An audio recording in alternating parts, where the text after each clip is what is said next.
Assalamualaikum warahmatullahi wabarakatuh. Innal hamdalillah nahmaduhu wa nasta'inuhu wa nastaghfiruh wa na'udzubillahi min sururi anfusina wa min sayyiati a'malina. May yahdihillah fala mudhillalah wa may yudlil fala hadiyalah. Asyhadu an la ilaha illallah wahdahu la syarikalah wa asyhadu anna Muhammadan abduhu wa rasuluh. Allahumma sholli ala Muhammadi wa ala alihi washabihi ajmain. Rabbi shrah li sadri wa yassir li amri wahlul 'uqdatam min lisani yafqahu qauli. Syukur alhamdulillah tersampaikan karya Allah Taala. Hari ini kita dipertemukan Allah untuk watawasau bil haq watawasau bis sabr. Tahun Hijriah akan disampaikan oleh Pak Ustadz Mukarrom tadi awal tahun, tapi bagi kita kan setiap hari yang baru. Jadi memang tidak ada bedanya hari ini dengan kemarin.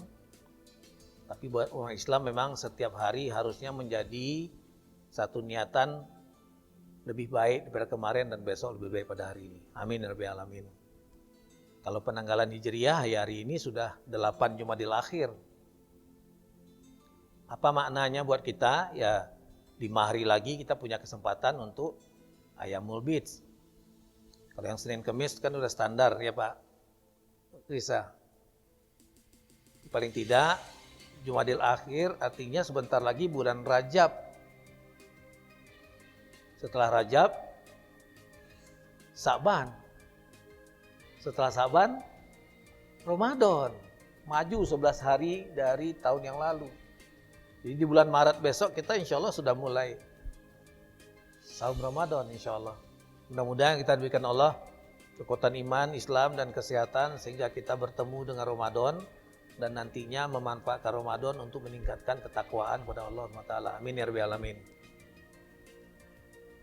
Kita mulai dengan sama-sama paskan basmalah.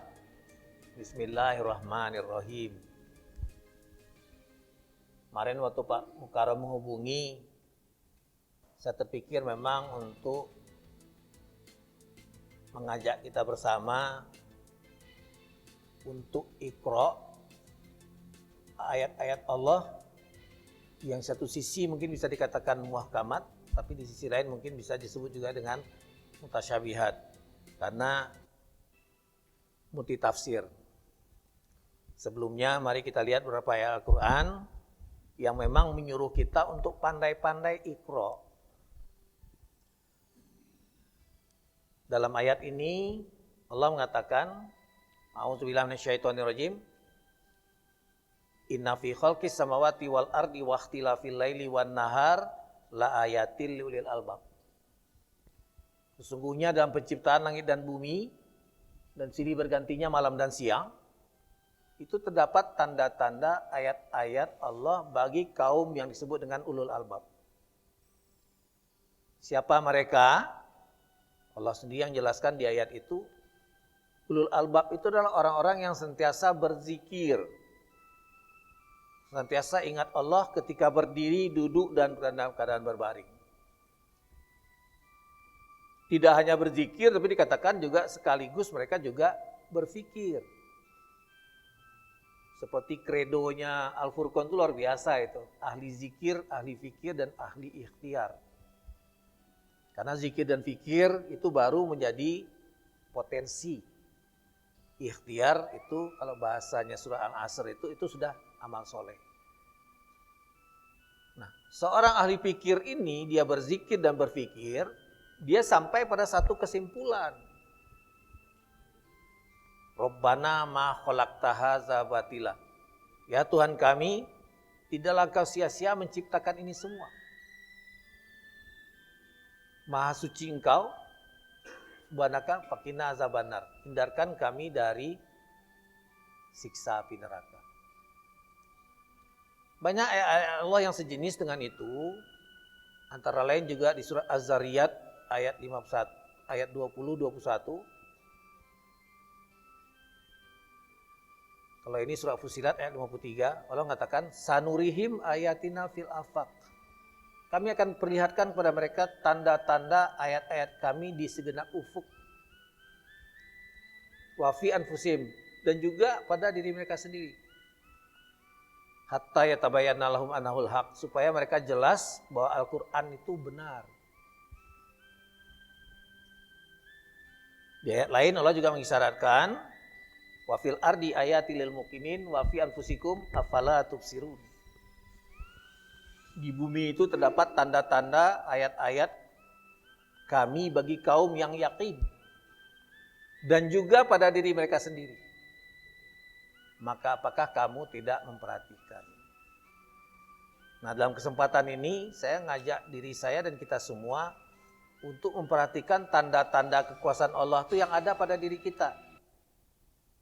Utamanya itu tangan. Kenapa tangan diambil sebagai bahan kajian di sini? Karena ternyata kalau kita lihat dalam aktivitas sehari-hari,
dengan tangan, orang yang mudah membantu orang lain.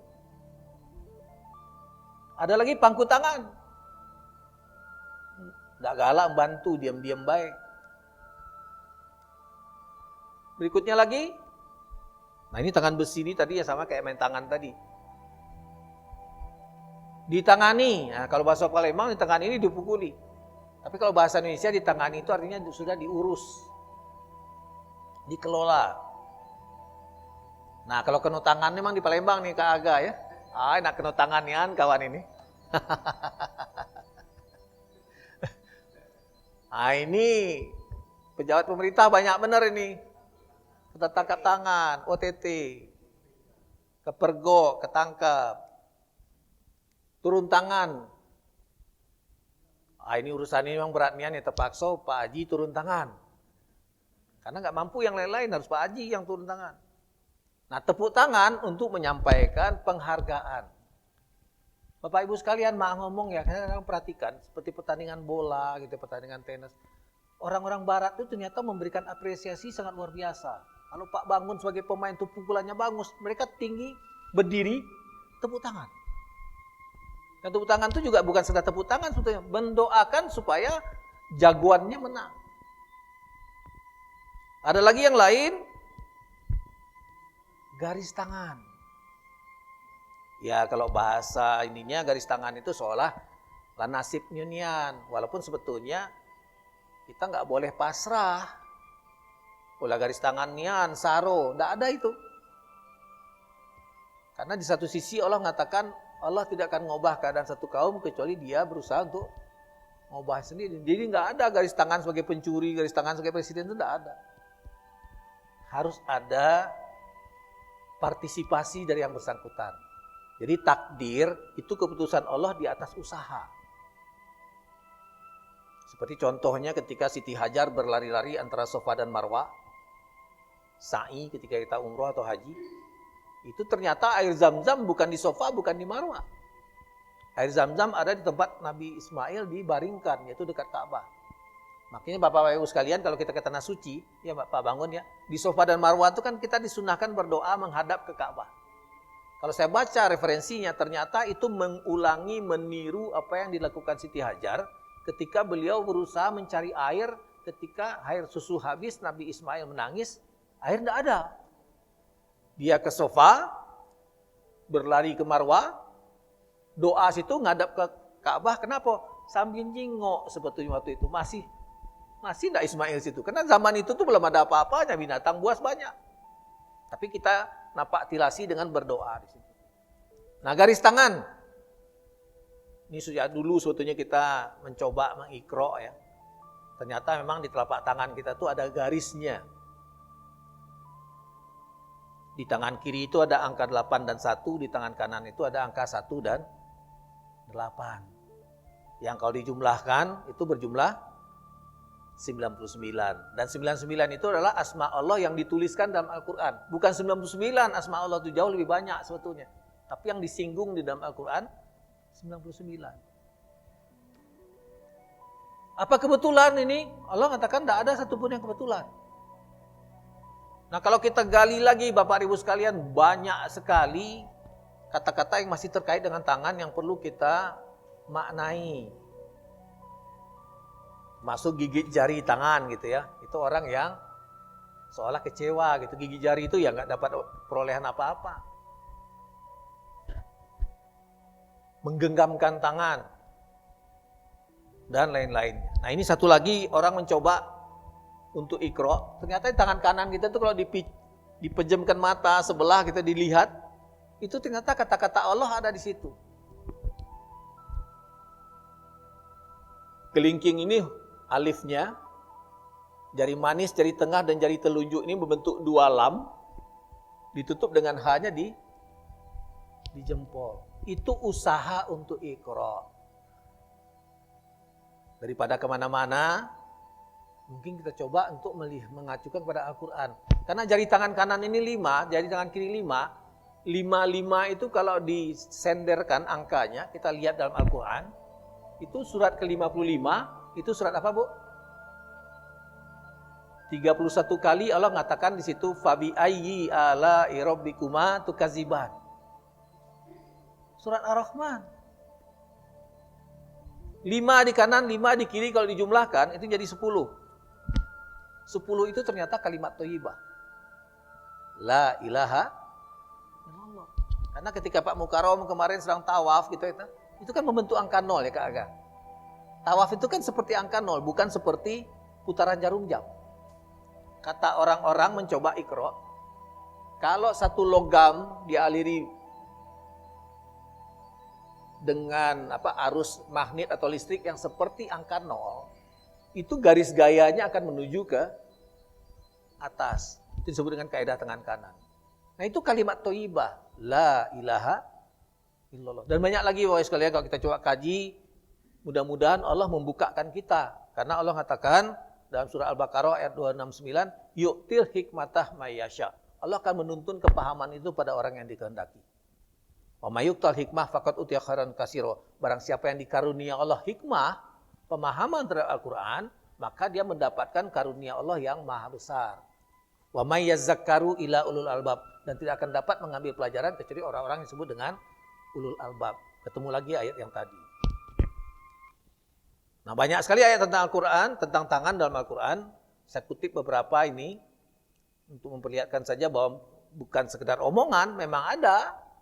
Antara lain di Al-Baqarah ayat 94-95. Di situ dikatakan diperbuat oleh tangan. Karena memang fungsi tangan itu untuk berbuat. Rasul mengasih isyarat, tangan di atas lebih mulia daripada tangan di bawah. Artinya apa? Memberi lebih bagus daripada menerima.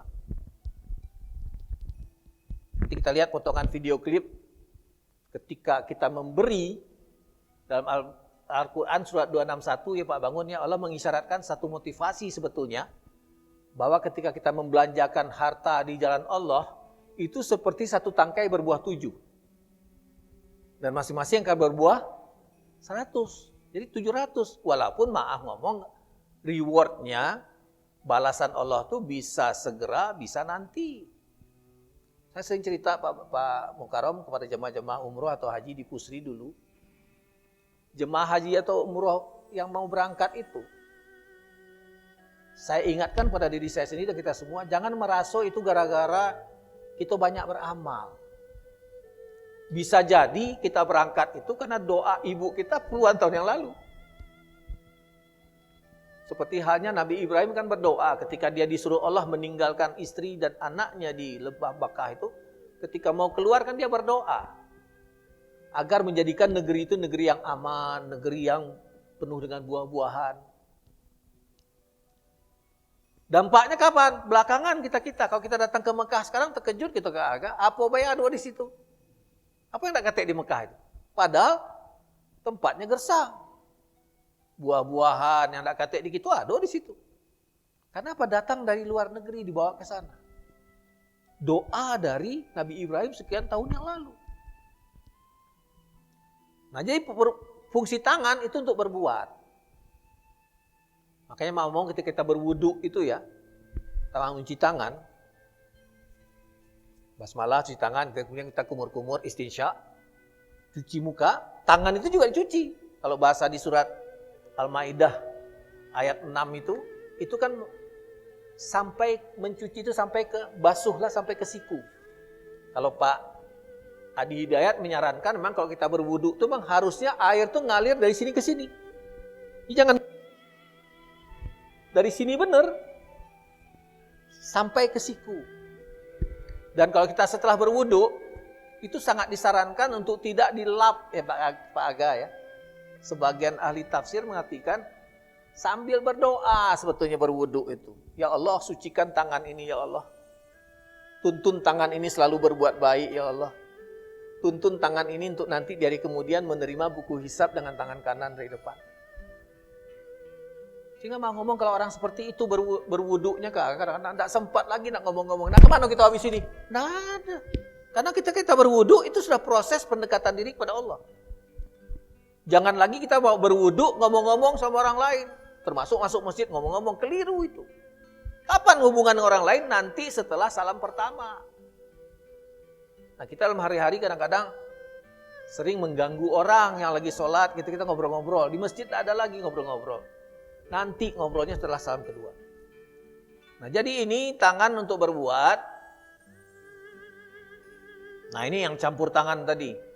Bahwa dalam perang Badar itu bukan karena kehebatan umat Islam sebetulnya, tapi karena ada campur tangan dari Allah. Kalau tidak salah pada saat itu 300 orang muslim ya Pak Mukarram ya, berhadapan dengan 1000 lebih kaum Quraisy. Tapi karena dibantu campur tangan Allah, menang.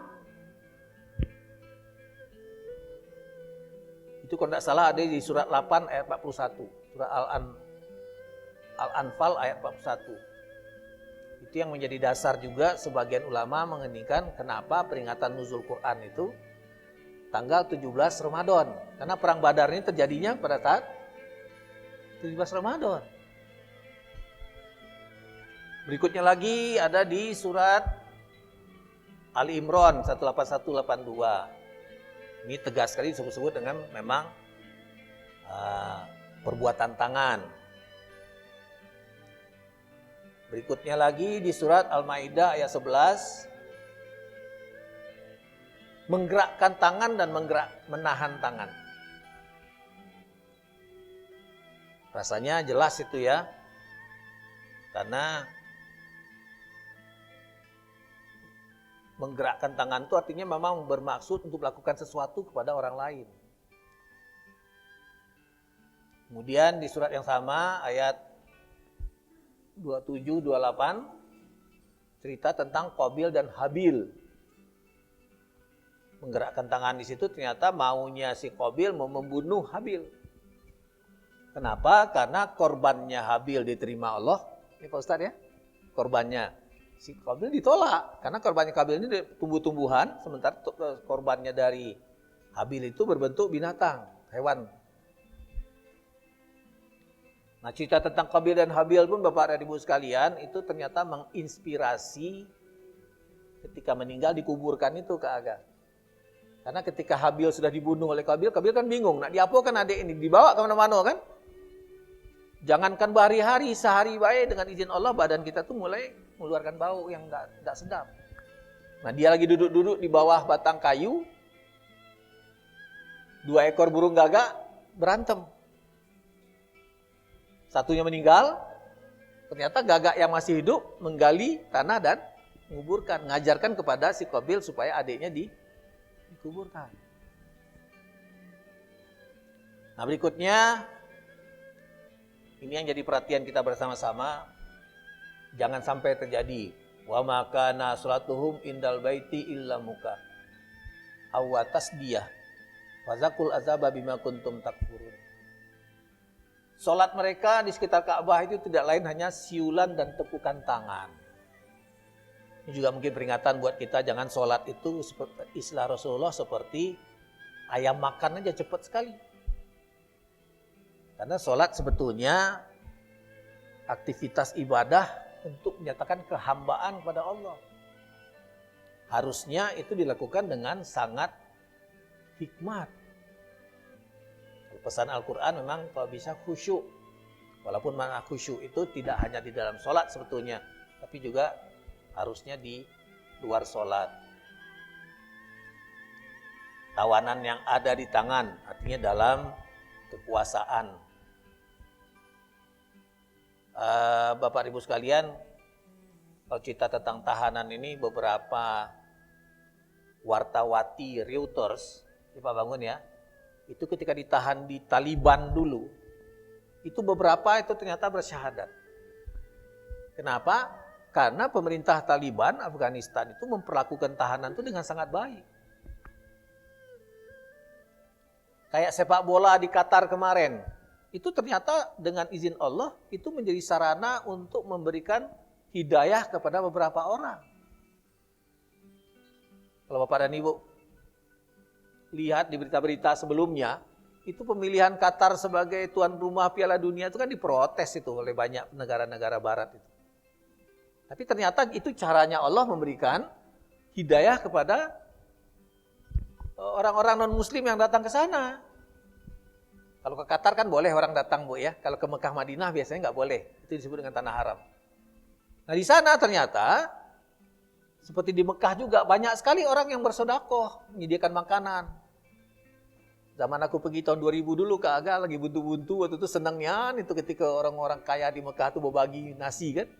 Karena makan nasi di Mekah itu kalau ngunjuk sama kita ya Pak Haji, itu porsi yang sekali makan dia itu pacak 3 sampai malam gitu makannya Pak Chandra ya, besar gitu bungkusnya. Nah, orang-orang di luar tuh melihat. Jadi memang di negara Yahudi dan Nasrani itu Islam itu digambarkan seperti yang mereka lakukan sekarang itu, radikal, jihad itu membunuh diri dan segala macam. Tapi ketika mereka di Qatar kemarin, terkejut mereka. Karena dengan izin Allah juga sekali-kalinya ke Aga ya pembukaan sepak bola dimulai dengan baca surat ayat Al-Quran. Dan yang baca itu Masya Allah kakinya tak kate. Tapi hafal Quran, suaranya bagus. Termasuk juga peristiwa 9/11 ketika menara kembar di New York itu dibom oleh mereka sendiri gitu kan. Itu kan juga nak menunjukkan Islam. Tapi dengan izin Allah ternyata peristiwa itu menyebabkan banyak yang dapat hidayah. Karena ada beberapa kejadian yang menurut mereka tidak masuk akal. Yang nabrakkan pesawat segala macam itu belakangan dikarang-karang ceritanya ke Aga ya.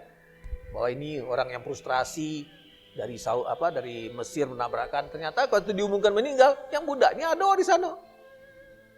Jadi rekayasa Yahudi Nasrani itu sangat luar biasa. Di sini disebutkan di surah Al-Ibrahim ayat 49 tentang menutupkan tangan. Di ayat berikutnya surah Al-Isra ayat 20 dikatakan tentang tangan terbelenggu, tangan diulurkan. Di ayat lainnya disebutkan tentang kitab amalan di tangan kanan. Di ayat lainnya dikatakan tentang perbuatan yang dikerjakan oleh 2 tangan. Banyak ibu sekalian silakan dicek nanti di dalam Al-Quran bahwa banyak sekali ayat Al-Quran yang cerita tentang fungsi dari tangan. Nah, di surat Rum ayat 41 ini yang kita lihat akhir-akhir ini.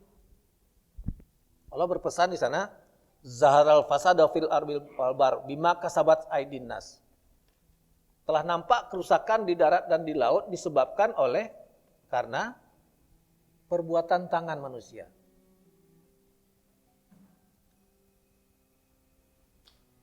Dan Allah mengatakan supaya Allah merasakan pada mereka sebagian dari perbuatan mereka. Agar mereka kembali ke jalan yang benar. Nah ini saya kutip kemarin di YouTube ya. Bahwa ternyata tahun 2022 kemarin. Tahun 2022 sejumlah wilayah di Indonesia dilanda bencana alam. Mulai dari banjir hingga erupsi gunung berapi. Tak sedikit dari bencana alam ini yang menimbulkan kerusakan. Bahkan korban jiwa. Menjelang akhir tahun, alam pun mulai menampakkan keganasannya. Berikut beberapa bencana alam di Indonesia sepanjang tahun 2022 yang telah dirangkum oleh tim redaksi Tribun News. Pertama, banjir Jakarta rendam 47 RT. Awal tahun 2022, banjir parah melanda ibu kota Jakarta pada 18 Januari. Sebanyak 47 RT di Jakarta Barat dan Jakarta Pusat dikepung banjir. Banjir yang mencapai ketinggian 1 meter ini disebabkan oleh tingginya intensitas hujan dan luapan kali Angke di Kali Semonggol. Akibatnya sejumlah warga pun harus mengungsi ke tempat aman. Kedua, angin puting beliung landa Kalimantan Barat. Pada akhir tahun, cuaca ekstrim hujan disertai angin kencang melanda Kalimantan Barat. Salah satunya angin puting beliung yang menerjang Bandara Supadio pada 18 November. Angin puting beliung ini hingga mengakibatkan kanopi pejalan kaki porak-poranda. Beruntung tak ada korban jiwa maupun luka dalam peristiwa tersebut. Ketiga, gempa Cianjur. Beralih ke Pulau Jawa, gempa bermagnitudo 5,6 mengguncang wilayah Cianjur, Jawa Barat pada 21 November. Akibatnya, ratusan rumah hancur hingga terjadi tanah longsor. Ratusan warga pun meninggal lantaran tertimpa reruntuhan bangunan hingga tertimbun longsor. Hingga kini, tim gabungan TNI dan Polri masih terus mencari orang hilang yang diduga tertimbun tanah. Keempat, gempa Garut. Belum selesai di Cianjur, gempa kembali mengguncang wilayah Garut pada 3 Desember dengan kekuatan magnitudo 6,4. Getarannya pun terasa kuat di sejumlah wilayah, termasuk Jakarta. Garut Cianjur kemarin itu jadi bahan diskusi panjang lebar ya Pak Haji ya. Karena ternyata Garut itu target misionaris untuk jadikan Kristen. Dan ternyata memang di Garut, di Cianjur itu, maaf ya Pak Bangun ya, itu hampir 80% sudah kelihatannya sudah berhasil dikristenkan oleh polisi. Dan sayangnya berita itu kita nggak kayak diam-diam saja. Termasuk kita di Sumatera Barat pun kemarin terkaget-kaget karena apa? Sumatera Barat itu ternyata ranking 5 LGBT se-Indonesia. Walaupun saya pribadi ngecek dengan kawan-kawan, jangan-jangan itu ada orang-orang dari luar yang dimasukkan ke situ. Bisa jadi begitu, kita perlu hati-hati. Tapi yang jelas memang Islam yang menganut paham lakum dinukum waliyadin itu. Kalau mereka menjadikan kita ini domba-domba tersesat yang harus didakwahi. Makanya mah ngomong, saya tidak bermaksud untuk nyala-nyalakan kondisi ya, tapi sekarang di Indonesia ini kan orang miskin banyak sekali. Kalau kita pergi jalan-jalan, ya saya mau ngomong Pak Bangun dari rumah ke Al-Furqon ini cenderung sekarang naik bus. Karena bawa mobil sendiri macetnya luar biasa gitu ya, lebih enak naik bus. Tapi yang menyedihkan itu apa? Bus sebesar Ida itu isinya kadang-kadang berdua tiga. Tadi aku berdua dengan si Abdan dari Macan Kumbang ke sini, alhamdulillah berdua itu lah Pak Bangun. Padahal itu murah sekali. Cuman Rp4.000. Dan saya karena berusia di atas 60, Pak Emil, sudah free of charge. Tidak kena lagi yang di pucuk 60 ini. Tapi yang tidak bayar itu jumlah orang sedikit. Kenapa? Memang ekonomi sangat menurun. Nah ini bencana terakhir yang mungkin Bapak-Bapak dan Ibu juga terima di HP masing-masing ya. Yang mengagetkan. Karena saya sejak peristiwa COVID, Pak Emil tidak pernah lagi naik pesawat, Pak. Naiknya naik bus. Karena alhamdulillah dengan jalan yang relatif cepat, berangkat jam 1 siang dari Palembang, jam 1 malam sudah sampai di Jakarta. Kalau naik bus, kalau bawa mobil sendiri lebih cepat lagi. Tapi 2-3 hari yang lalu kondisinya seperti ini. Ada mobil yang nyampak kan ke dasar laut itu. Nah dulu kalau kita nyebrang Pak Emil, kadang-kadang ngelihat anak-anak kecil yang nyelam-nyelam itu, setan ganggu kita. Ngapolah budak kecil ini minta-minta dikirimkan, dilemparkan uang terus mereka nyelam gitu ya. Ketika kemarin kecelakaan mobil itu, anak-anak itu yang bantu ngeluarkan dari mobil. Karena mereka punya kemampuan yang bernapas dikit masuk ke banyu itu mungkin pacak 5 menit barangkali. Kalau kita kan mungkin sesak napas, jadi enggak. Nah ini mau ngomong, ini kejadian, peringatan dari Allah buat kita. Nah itu truknya tuh. Itu juga membukakan yang banyak hal sebetulnya Pak Bangun ya. Ternyata truk itu yang tenggelam ke dalam laut di Merak itu muatannya 20 ton. Aturan 12. Artinya memang banyak mengungkapkan kejadian-kejadian yang luar biasa di kita itu. Kasus Ferdi Sambo misalnya. Itu bukan cuma sekedar Ferdi Sambo yang ternyata. Kenapa? Di Indonesia ini ternyata yang namanya prostitusi, minuman keras, narkoba, dengan judi online, itu dibiarkan jalan.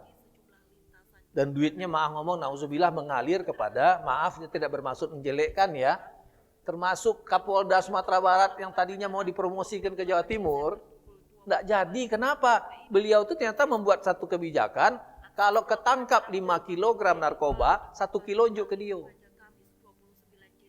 Narkoba sebesar ini Bu, yang namanya Inex itu, tidak mahal-mahal Bu, 150.000. Sebesar ujung jari, bayangkan sekilo berapa duitnya. Allah nggak suka yang begitu. Kenapa? Kita nanti akan diminta pertanggungjawaban di akhirat nanti. Allah mengatakan dalam Al-Quran, di surah Al-Qiyamah ayat 36, bahwa manusia itu akan diminta pertanggungjawaban. Jangan ngira nggak ada pertanggungjawaban. Orang Yahudi dan Nasrani memang berpikir kalau di dunia ini saro, bunuh diri baik, selesai urusan. Enggak.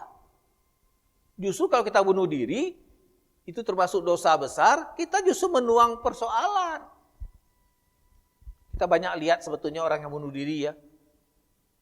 Anak-anak mungkin di zaman Anda mungkin tidak terlalu kenal, tapi zaman kami dulu Pak Mukarram ada penyanyi yang dulu terkenal betul itu. Grup bandnya mendunia, Queen. Itu penyanyinya hebat nian itu.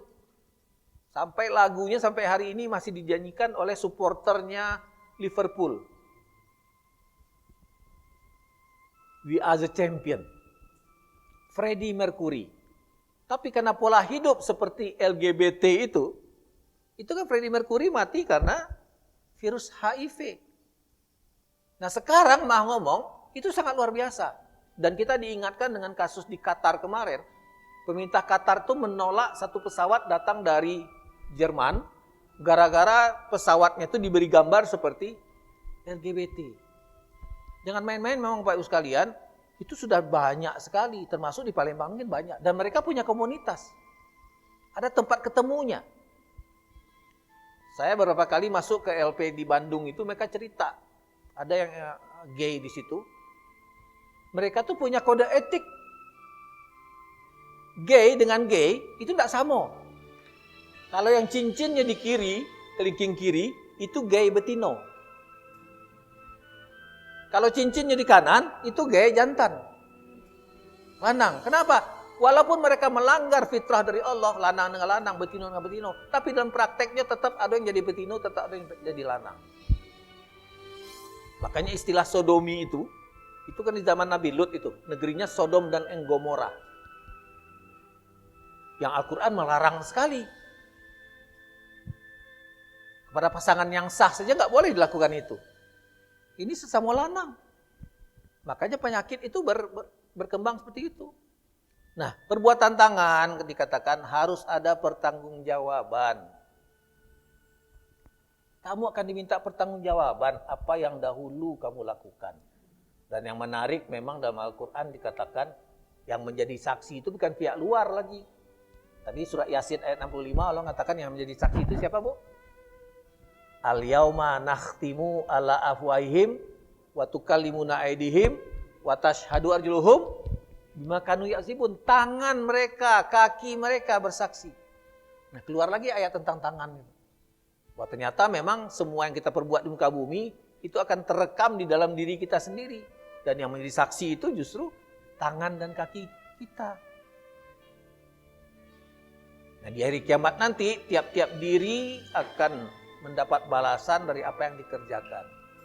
Di surat 17 ayat 7 Allah mengatakan, in ahsantum li anfusikum. Kalau kau berbuat baik itu untuk diri sendiri. Wa in asa'tum falah. Kalau berbuat jahat untuk diri sendiri. Jadi Bapak Ibu sekalian, fama ya'mal miskola zaratin khairoyar. Sebesar zarah kebaikan dicatat Allah. Fama ya'mal miskola zaratin sarayar. Sebesar zarah kejahatan pun akan dicatat Allah. Jadi kalau kita sekarang memakai bantuan multimedia ini kan saya dengan neken-neken ini aja, Bu. Keluar filmnya, keluar tulisannya, tulisan gambarnya. Ini buatan manusia. Sementara diri kita buatan Allah. Jadi jangan-jangan badan kita ini jadi flash disk atau mungkin jadi komputer touchscreen di hadapan Allah nanti. Tinggal tekan baik kalau akan ngomong. Ada datanya sejak mulai lahir sampai meninggal.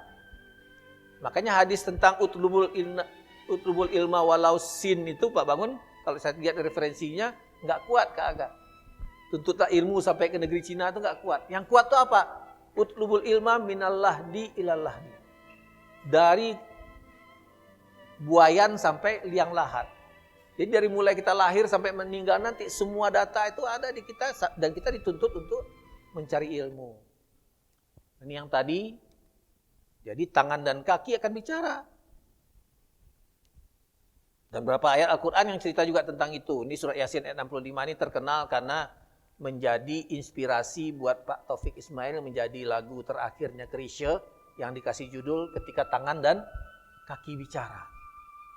Di ayat lain di surat An-Nur ayat 24 juga Allah menyebutkan hal yang sama. Tangan dan kaki akan menjadi saksi. Apa yang dahulu mereka kerjakan. Jadi ngomong memang Pak Bangun, Pak Aga ya, kalau kita memahami Al-Quran memang tidak ada yang berani bermaksiat kepada perusahaan, kepada negara. Kenapa? Semua itu akan tercatat. Kan sayang sekarang ya diarahkan seolah yang namanya bahagia itu di materi. Dan karena materi segala cara dihalalkan. Nah, kita nanti di hari kemudian nanti akan menerima buku atau kitab. Di salah satu ayat dikatakan buku kitab itu digantungkan di leher mereka. Itu aja tinggal diperiksa sebetulnya. Jadi malaikat rakib dan atid itu jangan dipikirkan sedang tegak-tegak di bahu kita ini.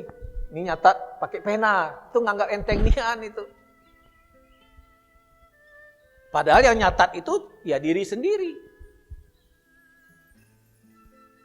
Nah, orang yang baik, kata Al-Quran, akan menerima buku hisab dengan tangan kanan. Dan mereka akan kembali kepada kaumnya dengan gembira. Pemeriksaannya mudah. Tapi kalau yang banyak berbuat jahat, maka dia akan menerima kitab hisabnya dari belakang. Sebagian katakan juga diterima dengan tangan kiri. Makanya kita kalau makan, itu sangat disarankan dengan tangan kanan dan sambil duduk. Nah, orang Yahudi dan Nasrani nggak senang kayak gitu Pak Mukarram. Dibikinnya pestanya standing party, sehingga orang terpaksa makan tegak.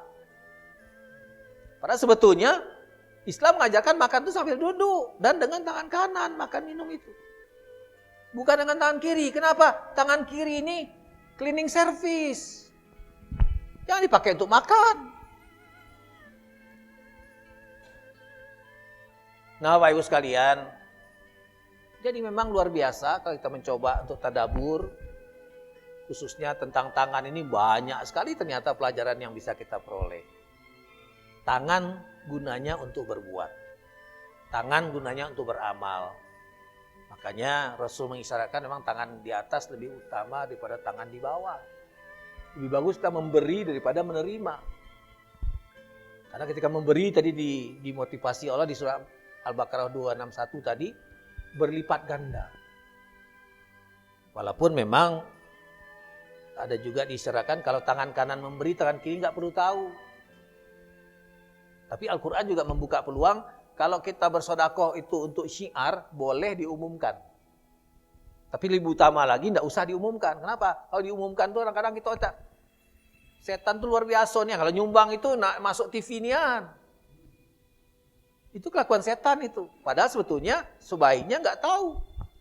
Yang tahu itu cukup hanya Allah saja. Nah, sedikit lagi Bapak Ibu sekalian, ini Bapak renungan ini. Kita cerita tentang tangan. Mana orang yang Allah takdirkan terlahir tidak punya tangan. Maaf beberapa gambar mungkin aurat kelihatan, tapi kita ambil nilainya ya. Ini ibu ini tidak punya tangan nih. Tapi pacak bawa mobil. Kenapa? Ma khalaqtaha zabatila, tidak sia-sia. Orang yang tidak punya tangan, maka fungsi tangannya akan digantikan dengan yang lain. Dalam hal ini apa? Kaki. Lihat hebatnya. Masukkan kunci mobil, pacak kakinya. Hidupkan. Jalan ke. Megang setir pakai apa? Ya pakai kaki itulah. Ya mungkin mobilnya matic barangkali ya Pak Bangun ya, sehingga bisa dikendalikan model gitu. Lihat tuh. Nah. Nggak ada canggungnya. Memang kelakuan kita juga ya Pak Bangun ya, walaupun ada lampu spion, kita masih tidak nyingok tuh lah gawe gitu tuh ya. Nah, lihat. Bisa jalan dia. Walaupun tidak punya tangan. Makanya makna tangan ini bukan cuma sekedar makna fisik, tapi perbuatan. Di sini fungsi tangan digantikan dengan kaki. Satu lagi, ini yang agak Islami nih.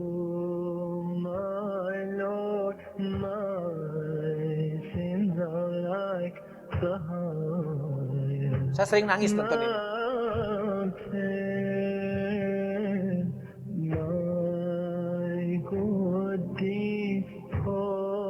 Tengok. Kita yang pakai tangan pun kadang-kadang nulisnya jahat. Dia bagus tulisannya. Padahal nulisnya dengan kaki. Jadi mau telepon mak itu nah. Hidupkan korek berbaca. Goreng telur itu apa tuh gorengnya? Nulis. Gambar. Ajarin anak-anaknya. Nah ini yang bikin saya nangis. Tidak punya tangan tapi dia berusaha berwudu dengan sebaik-baiknya. Gunakan apa? Ya kaki. Gosok gigi dengan kakinya. Usap muka dengan kakinya.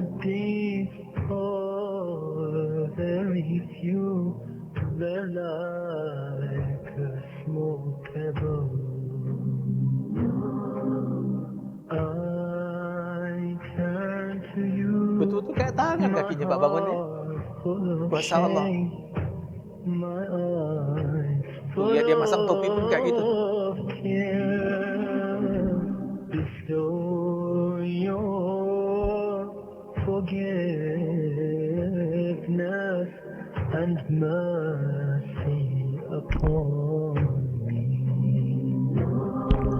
Apa nggak malu kita yang lengkap? Tuh ngaji dia.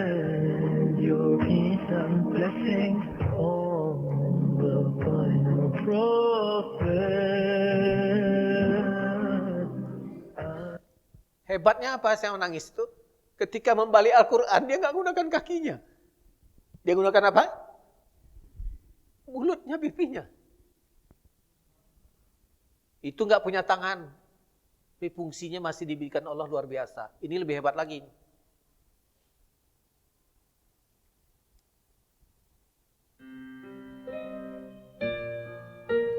Nggak punya tangan, nggak punya kaki.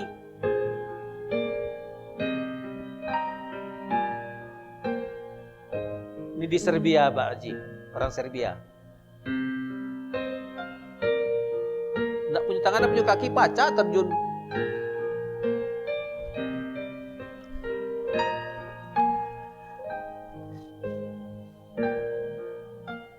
Especially in the early years of school, a lot of kids would come up to me and tease me. Nick, you're not good enough. Nick, just give up. Nick, you're never going to get a job. You won't get married. You can't even hold your wife's hand. What kind of a father are you going to be if you can't even pick up your kids when they're crying?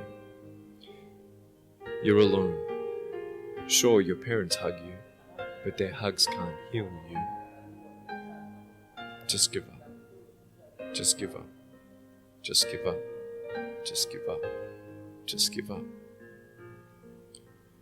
The title of the message that I've been given is Transforming the Walls into Doors. The line that I like to use is changing obstacles into opportunities. I know that there are 1 billion people going hungry today.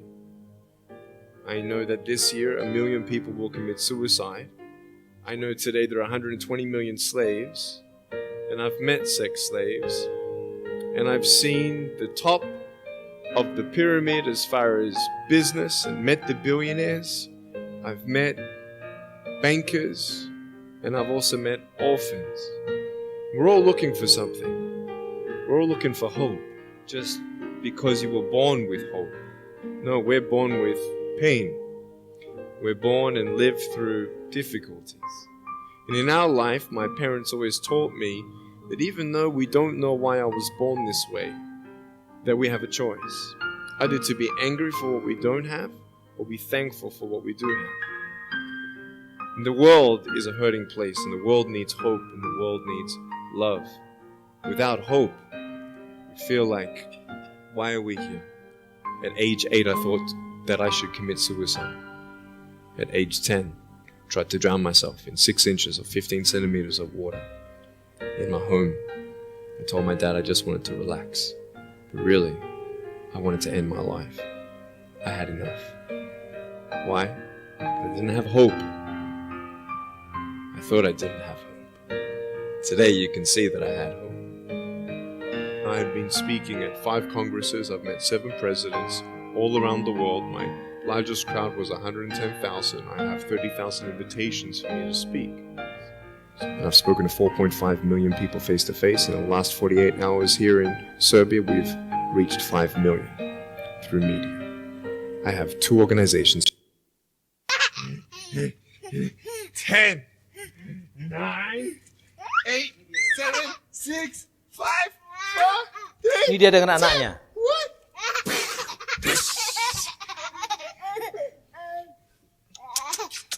Jadi Allah nggak sia-sia. Yang kayak begitu dikasih Allah pasangan dan mau ngomong, aku juga naksir dengan bininya Pak. Do you know this man, guys? He is Nick Vujicic. Nggak punya He has tangan, no nggak punya kaki. arms, no legs, and no worries. Some of us have everything yet we keep complaining. Being born without limbs hasn't stopped Australian Nick Vujicic achieving more than most people. The 32-year-old motivational speaker, who has tetraamelia syndrome that is characterized by the absence of arms and legs, welcomed his second child with wife Canny. I stand before you without arms and legs, but my mind, my spirit, and my soul is complete. I lack nothing. I don't need arms and legs because I've been set free by the truth of the chains of fear, depression. How? Good question. Who are you and what do you want? Very, very important. Because if you don't know the truth of who you are, you will believe the lies of the world, what they say about you. And then you're going to start judging yourself.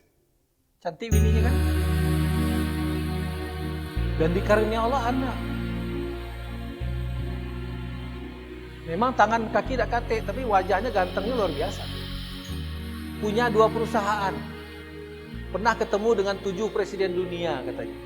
Pernah bicara di atas, di depan yang puluhan ribu peserta pelatihan. Jadi Allah nggak sia-sia. Walaupun kondisinya begitu, apa kata-kata dia tadi? Di umur 8 tahun saya pernah terpikir untuk bunuh diri. Tapi yang kuasa itu ngajarkan, pilihan kamu 2 katanya. Anda kecewa dengan kondisi Anda, atau Anda harus bersyukur bahwa Anda masih hidup. Itu kan kalimat Islam itu. La'in syakartum la'azidannakum. Kalau kau bersyukur akan ditambah, kata Allah. Kata kawan-kawannya dulu, banyak yang membuli dia, nggak punya tangan, nggak punya kaki. Menyerah. Tapi apa kata dia tadi? Walaupun saya begini, tapi tidak ada yang bisa memilih mau hidup seperti apa. Dan pilihannya 2, menyesal atau bersyukur. Dan saya memilih bersyukur. Dan ternyata Yang Maha Kuasa itu memberikan peluang pada saya untuk berbuat yang terbaik.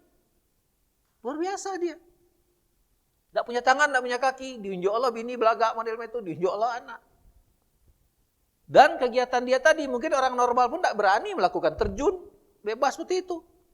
Kita disuruh hang gliding yang di baji banking itu ya Pak Bangun, belum tentu berani kita. Ini dia sendiri terjun berani. Nah, wahai sekalian, Allah berpesan dalam Al-Quran surat 13 ayat 11, Innallaha la yughayyiru ma biqaumin hatta yughayyiru ma bi anfusihim. Allah tidak akan mengubah keadaan satu kaum kecuali dia mengubahnya. Jadi banyak pelajaran-pelajaran, utamanya apa? Gunakan tangan untuk memberi. Ini ada pelajaran yang bagus juga sedikit lagi sebelum ditutup. Pura-pura dia jadi tukang minta-minta.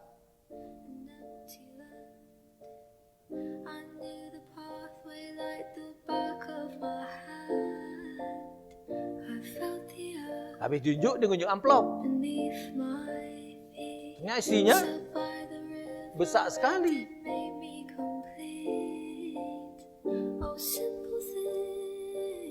Tenangis ibu ini. Dikejarnya budak itu. Menyatakan terima kasih.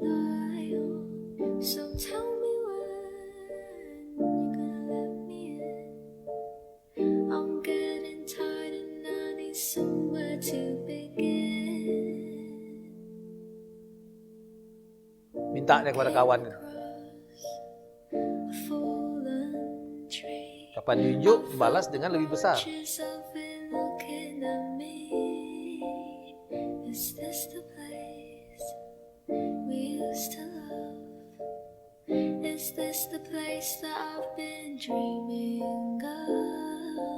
Itu balasannya langsung Pak Bangun ya. Bisa jadi balasan kadang-kadang tidak langsung. Terakhir Ini juga tentang pemberian yang luar biasa. Di negara non-muslim pun mempraktekkan begitu. Mobil ini nggak tanggung-tanggung, Audi Quattro. Ini harganya 2M nih Pak Bangun.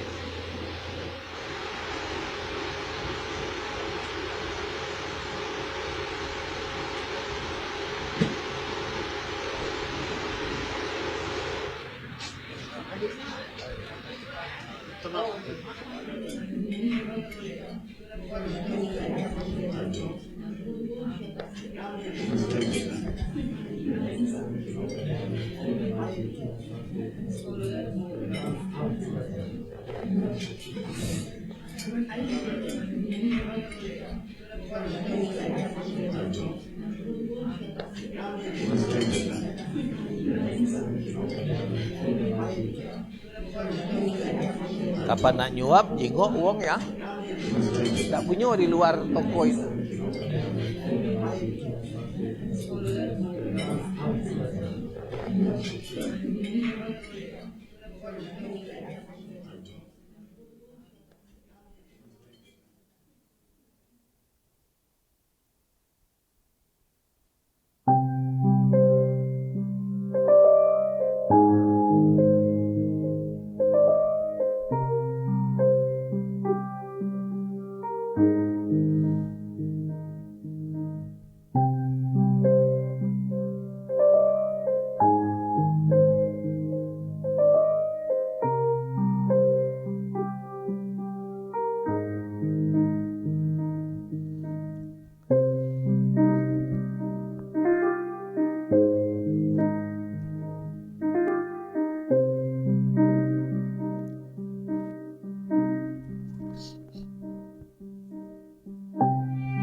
Waktu nerima tagihan,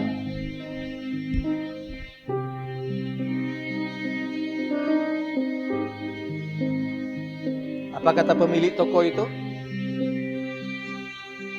Kami tidak membebani untuk kemanusiaan. Artinya si ibu unjuk bapak tadi tidak perlu bayar. Kenapa? Digratiskan oleh pemilik toko. Bapak Ibu sekalian, ini kejadian hari-hari. Saya pertama kali ngomong di Al-Furqan ini diminta oleh Pak Emil dulu ceritanya tentang bagaimana kita memperbaiki diri melalui diri sendiri. Saya ngambil contoh waktu itu pas keluar peraturan dari pemerintah tidak boleh ngunjuk uang di lampu merah. Tapi saya cerita, saya pernah menemukan satu riwayat Ali bin Abi Thalib itu kan mantu Rasulullah, sepupu Rasul, yang terkenal dengan sangat sederhana ya Pak Bangun ya. Ketika dia melamar Fatimah dulu, itu mas kawinnya baju perangnya, saking tidak kate duit itu. Nah setelah dia nikah dengan Fatimah pun kondisi itu masih diteruskan Allah. Dia hidup dalam kondisi miskin. Sehingga diriwayatkan dalam cerita itu, lah 2 hari mereka ini tidak makan karena tidak kate apa-apa. Dan sangat gengsi untuk minta sama Rasul, atau minta sama orang Islam yang lain. Sehingga pagi-pagi hari ketiga itu Fatimah ngomonglah kepada Ali. Kalau bahasa kita barangkali ya, Kak, lah 2 hari kita tidak makan. Kau tidak kata yang kita makan hari ini 3 hari kita nak puasa. Kau kan banyak kawan. Cuma temuilah kawan kau lah, pinjamlah duit dikit biar kita pacak makan. Malu juga Ali sebagai seorang suami ketika istrinya ngomong gitu. Iyalah, pergilah dia keluar. Singkat cerita, kira-kira mungkin kalau sekarang kira-kira jam 9, jam 10 gitu ketemu kawannya. Dipinjamkanlah 10 dirham oleh kawan itu. Dirham itu kan di bawah, itu uang perak. Kalau uang emas kan dinar. 10 dirham itu kira-kira cukup untuk makan sepekan lah kira-kira. Bersiul-siul Ali pulang ke rumah. Di tengah jalan ketemu dengan wong tua yang ngomong, nah suaranya dikondisikan seperti itu ya. Uang tidak makan itu kan kalau ngomong kan bergetar-getar suaranya. Nah aku 3 hari tidak makan, nah sedekah lah. Dengar omongan itu apa yang dilakukan Ali? 10 dirham itu diunjuknya sama orang tua ini. Balik dia ke rumah. Sampai di rumah, kata Fatimah, mana kak? Dapat pinjaman. Alhamdulillah. Nah, uji Fatimah, makan gitu hari ini. Tapi maaf dek, ngapa? Apa yang dipinjamkan kawan tadi kunjukkan galau. Loh, ngapa dijuk galau? Kawan tuh lah 3 hari nak makan. Kita baru 2 hari kan. Itu puasa sehari lagi. Ya sebagai orang yang soleh, anak Rasul, mantu Rasul, ya sudah. Berniatlah mereka tuh puasa hari itu. Menjelang zuhur, Rasul datang. Mereka sepakat berdua, kita nak minta bantu ayah, kita nak minta bantu Rasul, mertua. Belum sempat ngomong, azan zuhur, sholat dulu. Setelah sholat, singkat cerita, belum sempat Ali sama Fatimah ngomong, Rasul berbalik, langsung nyalami, aku dah lama tak ke sini, aku nak makan di sini. Nah, ya Ali, lebih hebat doanya Rasul daripada aku. Tapi di hadapan Rasul kan tak galak nak ngomong, bahwa tak kata apa-apa. Teriaklah sama Fatimah, silakan siapkan makanan. Bayangkan kalau ibu-ibu jadi Fatimah pada saat itu, datang ke belakang tu apa lagi kerombongan. Apa dia Ali ini? Kita tak punya apa-apa, dapat pinjaman, diunjuk orang galau-galau. Tapi karena perintah suami dan di hadapan ayah tak galak ini, yalah kak, kena siapkan. Saya enggak tahu dalam cerita itu seperti apalah yang disiapkan oleh Fatimah tu. Mungkin kompornya seperti apa, wajannya seperti apa. Tapi kira-kira waktu itu dikatakan dia menghidupkan api dan menaruh wajan itu. Apa yang kejadian Bapak Ibu sekalian? Tidak lama setelah itu, tercium bau yang sangat luar biasa. Lapar 2 hari tadi hilang. Lah kalau kita jadi ahli pasti berbisik juga dalam hati. Nah, aduh kawan ini simpanan. Ngapa ngomong tak katik makanan? Ketika melihat muka Ali yang kebingungan gitu, Rasul mengulurkan tangan. Ali, Fatimah, selamat ya, kalian lulus dari ujian Allah. Uang tua yang tadi minta-minta itu malaikat Jibril. Yang nguji iman kalian. Di surah Ali Imran kan dikatakan 133, 134 itu kan dikatakan ciri orang takwa itu menafkahkan harta ketika lapang dan sempit. Dalam kondisi berutang, diunjukkan sama orang tua itu. Dan dibalas, kata Rasul, itu makanan yang dibawakan oleh malaikat Jibril dari surga. Mencium bau bela hilang lapar. Nah aku ceritakan kasus itu Bu. Jadi kalau ada orang yang minta dengan kita, jangan dihindarkan. Kenapa? Boleh jadi itu malaikat yang diutus Allah untuk menguji kita. Walaupun di lampu merah, walaupun di mana-mana, walaupun maaf ngomong berbentuk anak muda silver itu. Kalau pas berhenti di depan kita, ada duit unjuklah. Kenapa? Ya boleh jadi itu bukan manusia silver yang sebenarnya. Yang diberikan Allah untuk menunjuk kita. Kalau bahasa orang barat itu, the postman never ring twice. Tukang pos itu tidak akan bunyikan lonceng 2 kali. Kalau kita tidak ngunjuk, dia akan datang ke belakang. Dan mau ngomong Bu sekalian, kalau ketemu dengan orang-orang yang tidak berpunya gitu, kita kadang-kadang malu sebetulnya. Kita ngunjuk kadang-kadang 2.000, 3.000, dia terima kasihnya luar biasa. Bahkan dalam satu riwayat dikatakan seorang anak muda, ketika ngasih uang sama minta-minta itu cuma 5.000, dia belum sempat nutup kaconya itu, dia dengar si ibu itu doa. Ya Allah, baik niat Bapak ini ya Allah. Lah sehari kami tidak makan. Lah seharian kami tegak di lampu tidak katik yang unjuk. Dia unjuk ya Allah. Pacak aku makan dengan anak aku. Kalau kau izinkan ya Allah, lancarkan jalan Bapak ini. Bayangkan 5.000 rupiah. Jadi kalau kita mendapatkan sesuatu, itu boleh jadi memang bukan karena kita, tapi doa orang lain. Boleh jadi karena doa ibu bapak kita, boleh jadi karena doa orang yang kita tolong. 5.000 rupiah Pak Bu. Dan orang-orang yang tidak berpunya itu rasa syukurnya jauh lebih besar daripada kita-kita. Mungkin guru-guru, ustaz-ustazah di Al-Furqan mungkin tiap bulan dapat kajian, e-banking itu. Berapa banyak di antara kita tuh ketika melihat itu, alhamdulillah. Jangan-jangan banyak di antara kita, lah terpotong utang pulau dikitnya. Banyak seperti itu. Tapi orang-orang yang nggak berpunya, itu luar biasa syukur. Makanya saya mengatakan, ketika kita punya kesempatan untuk berbuat baik, kalau saya tetap lakukan, ikuti nurani. Karena kita ngasih, kadang-kadang cuma tidak banyak-banyak, Pak Aga, mungkin ada 2.000 atau 5.000 di sebelah kita itu. Nah, kantong lagi kan lama kan, lampu merah kan sebentar. Tapi ketika ada kesempatan begitu, kalau menurut saya, ikuti suara hati kita. Saya rasa itu Bapak Ibu sekalian yang bisa saya share pada kesempatan ini. Mudah-mudahan materi yang sampaikan hari ini ada manfaatnya bagi saya dan kita semua.